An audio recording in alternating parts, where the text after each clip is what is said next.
Well, good evening. We took a break from getting combines and things ready and decided to come out here, do a little crop checking. So this is our furthest southwest quarter, and this was the canola field that we kind of had issues with all growing season. As you can see, I mean, you shouldn't be able to see the dirt, but the strange enough thing about it is you know, you get out here and the flowers, that's not good. Like, this is going to be late, but we've swathed canola green before and it's made a crop. So, but if you get out in here, it actually gets quite thick. You know, I mean, it's definitely up to my waist. See, it's just hard to do this with one hand, but so it's filling. They're not real big seeds by any means, but it's been pretty dry, so. But they are filling very, very soft yet. So, I dropped that one.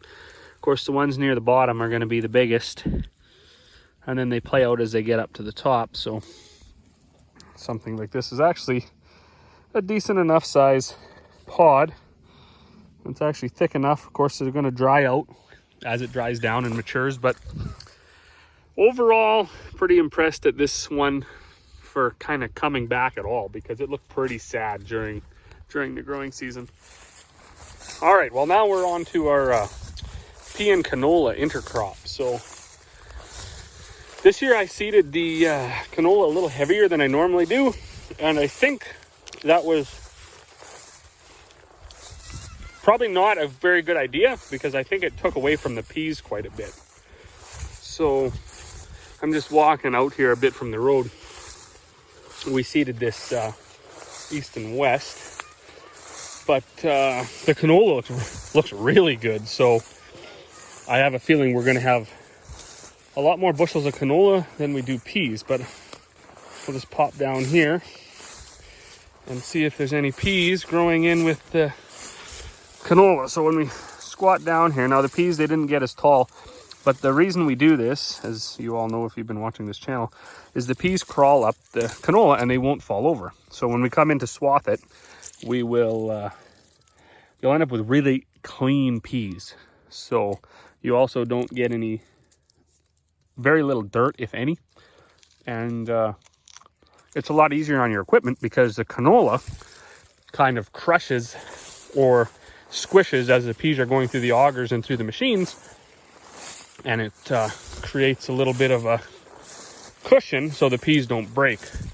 We've ended up with you know, under 1% screen out in when we've cleaned this before. The other thing we notice, in a spot where the canola doesn't grow, the peas do. So you have almost no bare spots, and in the spots where the peas don't grow, the canola does. Why is that? I have no idea. But for instance, where we just were, that big patch of dirt, had we seeded peas and canola there, I bet you peas would have grown there, and where the canola didn't. Out here, the pods are a little smaller. We're averaging maybe, one that's got 5, maybe averaging 4 or 5 peas per pod. But there's lots of pods. That's one thing. There's lots of pods on these plants. And there's lots of plants, so I expect this will be decent enough. The one thing though, when you're doing canola, you want about 70% seed color change. We're probably at 0 right now, because this is kind of a later variety canola, and seed color change means just that. When you open it up, you want to see 70% of the seeds changing color from green to getting closer to black. But we won't get there before the peas end up being way too ripe. So right now it's still soft. There's no risk of it shelling out. And I think they're actually still attached and probably still filling. So probably a week away on this one yet too. All right, now here we got the oats on the one side and then the canola on the other side. This is 200 acres here. This is definitely our best. So it's wow, it's almost up to my chest. So it's it will be all right, I guess. As far as pods, well, these are, like, that's a pretty small pod. The ones way down in the bottom, in fact, this doesn't really, that's one thing too. And depends on who you talk to. They say if you seed it thin, it will branch out and make make big pods and stuff. If you seed it too thick and it comes, then it can't branch out as much. So I don't know. Of course, very few people around this area, I think, are brave enough to try the old 1 pound seeding rate, but it'll be interesting to see what this yields as opposed to what that South Quarter yields, which is way different. I mean, some of the pods are decent as far as seed color change. I'm thinking we're at 0%. So definitely won't be swathing canola for a while.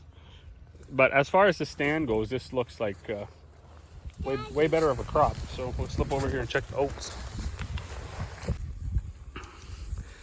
And the oats, not as tall as I thought they were going to be. Maybe up to my waist, but it does look like a nice oat crop. I doubt we're going to hit the 100, but we could. That's the other thing too. It seems like it's you know, they're not just loaded with oats like they should have been. Now these are Morgan oats. I think they're just a milling oat, but if I remember, I think the first year we grew oats, the plants were just loaded. And these are, well, they're not. They're definitely all right, don't get me wrong, but, and they are still some soft. They are very, very soft, so. I think you can still squish them. Well, maybe not. Just starting to firm up, I guess. And then obviously we have to stop and check the sunflowers out. Seems how I don't know anything about sunflowers.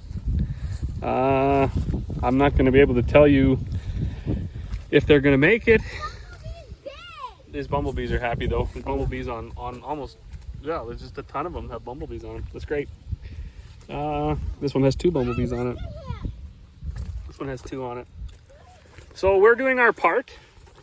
As far as tall, well, they're about as tall as our canola. They're about just below my chest. And then if there's any sunflower people out there, what happens next here? Like, I know the seeds are in here, and there's absolutely nothing about this that, like, I doubt this guy's gonna make her before the frost. He's not even open yet. So we'll go to a big fat one over here. Oh, I guess like right in the middle, it's starting to make seed. Anyways, I'm not sure. It'll be exciting if we can combine it. It's about 5 acres here. It'd be exciting if it made seed, but I don't have a lot of faith in it. So it'll be what it'll be, but it's amazing, the bees. There's just bees everywhere, so quite something. Well, would you look at that? I guess they're already starting to make seeds, some of the bigger headed ones, so interesting. Maybe we'll get some sunflower seeds this year. I'm gonna do a quick stop at just one barley field. I think this was the first field we seeded. You can see the heads are starting to tip over quite nicely.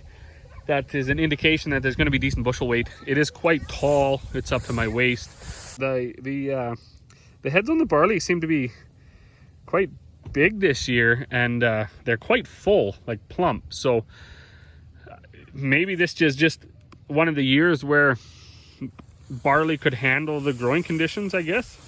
Some years, noticeably crops do better than others. Of course, they are going to shrivel up as they dry down, but once we get to that stage, we'll see how it goes. They're still quite soft.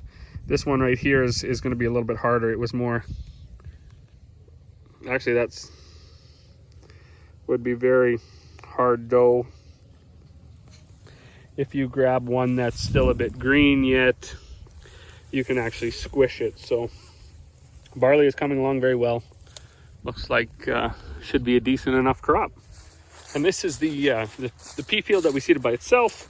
It seemed to grow one end to the other. It is very short. I do plan to swath it. That's why I went down today and got my swather header. But as far as it goes, there's honestly a reasonable, I don't know, those are ugly looking peas.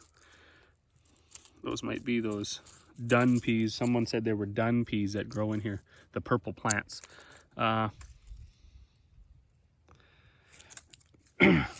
But realistically, this is probably going to yield, I mean, decent enough for the peas that they are. And they're a little bit smaller than a guy would like, but they do look all right. So they're nice and green. And yeah, getting a bit firm. For some reason up here isn't as good as it was down there. If they don't fall over, I should have no trouble combining them. Weird here too, you can see this. Often that's like chemical carryover or something, right? Where the sprayer missed, but you can see it's like a triangle. So the peas are shorter and deader and whatever. Or if I turned with the sprayer or something. Anyways, peas look decent enough for the year. This wasn't a really good year for peas. I think it was just too dry. But there's still lots of pods that are filling. So it'll need a few days too. So this one we're not going to spend any time at. I'm not going to walk out. This is our last quarter canola. This is actually a little bit different. It's got pod shatter traits or characteristics or whatever you want to call that shit. We don't plan to straight cut this, but it was just, we thought we'd give it a shot. It does look like it's the farthest along canola, which would make sense because it was the first seeded, and it looks quite good also for the year. So I've said this before in our videos, something happened with the canola kind of all around the peas country this year. You talk to a lot of producers, there's some guys that got really, really good fields, and right across the road, their field just junk. So like, you know, I'm talking the same producer. He's got one good one on one side of the road, one bad one on the other side of the road.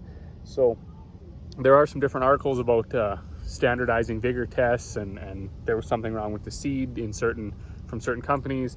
I don't know, you know, there's not much going to happen with all of that, but it's interesting to note anyways. So this will be as good as anything for us this year. And last but not least, the wheat. So we have one half section here, wheat. That's all we had time to put in this year. We kind of decided, you know, it was just getting late enough that we weren't going to risk it. Last year we had a really nice wheat crop. It graded #1, and we didn't feel the need to push it. This is Paratha wheat, easily up to my waist, and it looks really nice. So I'll just have to see if I can shell a bit out here. That one's still quite a bit greener, you can see, but I'll get one of these ripe ones. I'll try to shell it out. So there's a few of the kernels. Of course, when it's not ready, it's a little bit harder to shell it out because everything's kind of soft. You're supposed to be able to make an imprint with your fingernail, and then that's when you can either swath or desiccate or whatever. These I expect, well, I don't have fingernails, as you can see, so I'll just bite one with my teeth here. And